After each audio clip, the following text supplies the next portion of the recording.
aziz, mo'tabar, hech ham xato qilmagan, yoshligida zo'r kelin bo'lgan qaynonajonlarimizni bitta gapi boru. Hali o'zi kelin olsak ko'rasan, keliningdan qaytadi, bu dunyo qaytar dunyo deb qo'yishadi-ku. Men endi tushundim, 20 yillik hayotimda endi shuni tushundimki, qaynonalar ham kelin olishganda yosh bo'ladi, o'zini zo'rligini, kimligini, bu uyda xo'jayinligini ko'rsatib qo'ymoqchi bo'lib, keliniga zug'um qilishadi. Yosh paytida, kuch-quvvatga to'la paytida kelindan bor alamini olishadi-ku.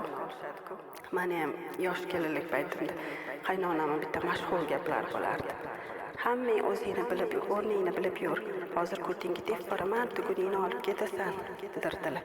Arzimagan, kichkinagina qilgan xatolarim uchun ham qo'rqardim, men dir qaltirardim. Uyga nima deb boraman, qaysi yuz bilan boraman deb haydaversalar hozir deb qo'rqib, "Oyijon, kechiring, boshqa qilmayman" deb kechirim so'radim.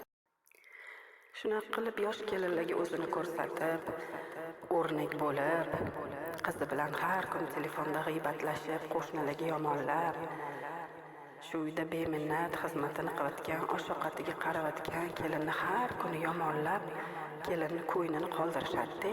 Keyin qarib, munkayib, qolib o'zini bechorahol ko'rsatib boyaga gap aytishadi. Hali ko'rasan, o'zingni keliningdan qaytadi, deyishadi. Xuddi kelin yoshligida mehr-muhabbat berib qo'ygandek, mehr talab qilishadi.